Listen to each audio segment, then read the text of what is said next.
Okay, my girl with some ruffles. I am going to take a picture of her with my F100, and I'm shooting this at 1600 ISO TriX.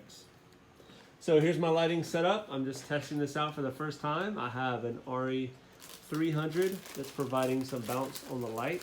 On the ceiling. Down here, let me turn off that primary light. So this is what the bounce from the ceiling looks like on the RE300 down to here, and then on the top of her head and on the background. So I'm going to turn the light off and then provide some main light, which is, oh, hey there, the RA650, bouncing it off of this white foam board. And that is bouncing over here on the side. What do you think about that light, Esther? Isn't it amazing? Yeah.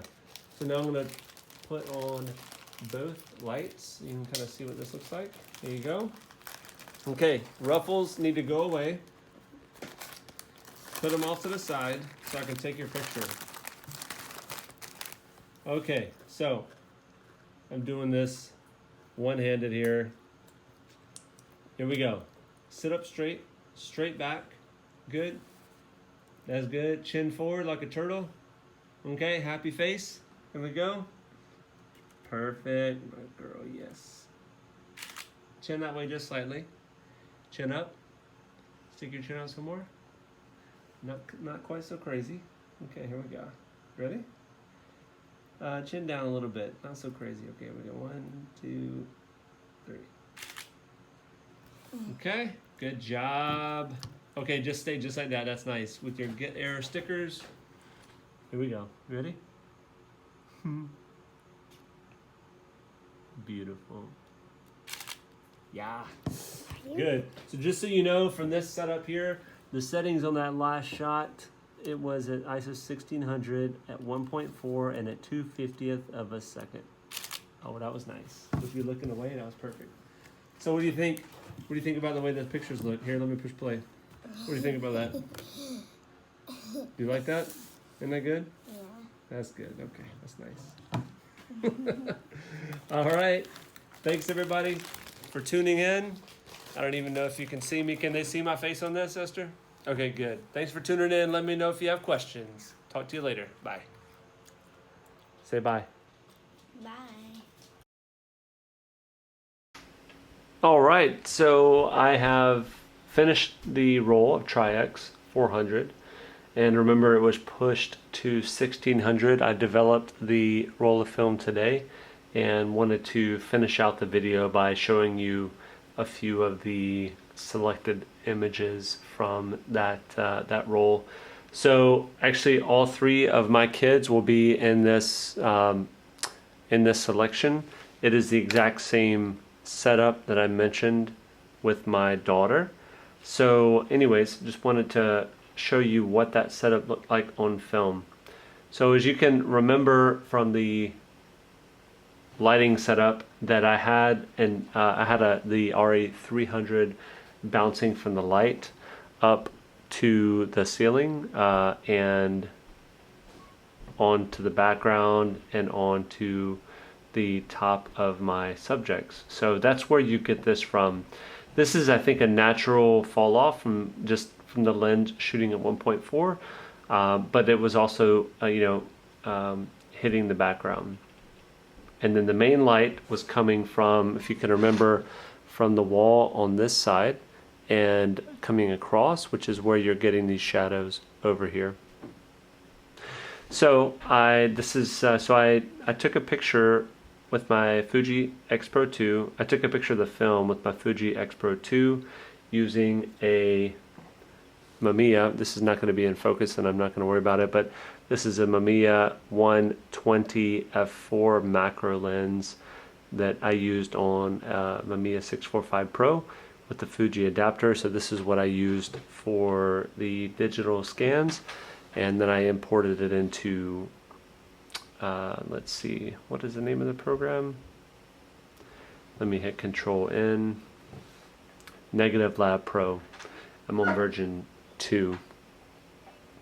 So I imported it into Negative Lab Pro version 2, and the only adjustment that I did was brightness of 3, and then I applied it, and from there I took it into Photoshop, and the only really edit that I did is, I don't know if you can see very much in the video for YouTube, but right here there was a little bit of a shadow in my son's skin that was not consistent with the rest of the shadow, so I just took that into Photoshop and cleaned that up, and then you will see, and I did a little bit of a crop edit so you can see the difference here from here to here, and that's what I did for this image.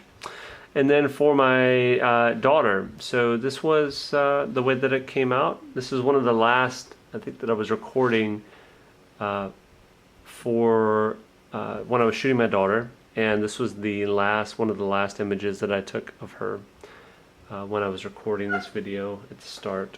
So I really like the way this one turned out. Obviously on this section over here it's a little bit darker than I would like, which I'll explain in a second.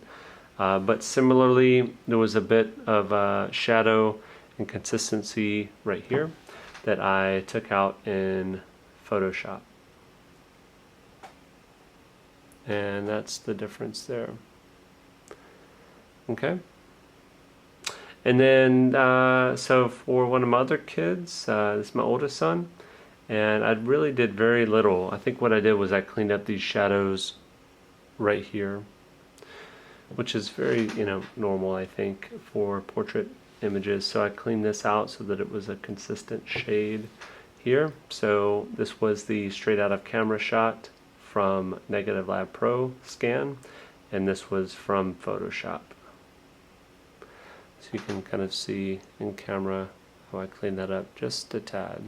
So the last thing that I want to mention is just, as you saw from the start of the video where the light was pointed, how it was coming across from, actually I'm recording this on my desk here, which is where my kids were sitting. So the light was pointing, the secondary light was pointing to the sky, pointing at the ceiling and down on the top and on the background, and then the primary light was pointing at a wall over there and coming across their face. So you can tell the difference in how the light is falling on the face of my kids. So this was my youngest looking straight at the camera, and you can see just how dark it is over here, but then at the same time how the light was not hitting her eye socket at all except for her eyelid.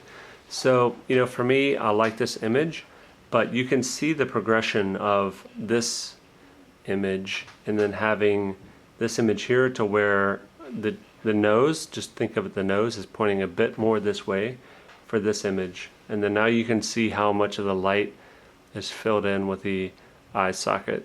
It's kind of similarly dark over here, which is fine. This is how I wanted it to be.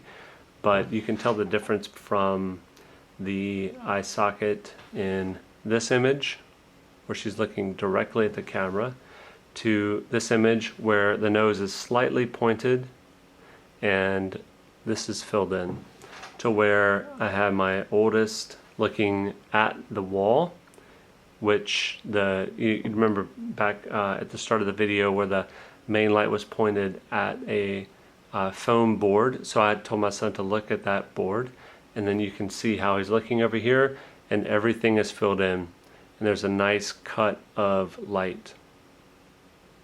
So there's a difference here in how the subject is facing the light from directly at the camera to slightly towards the light to directly at the light source. So that's just a summary of that setup. I hope that you enjoyed it. Please let me know if you have any questions.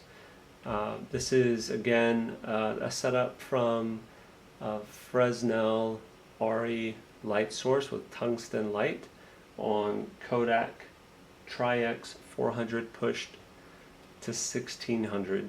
So let me know if you have questions. I do appreciate it if you've made it this far into the video. And you know, I'll probably do some more of these in the future, but thanks again for your time.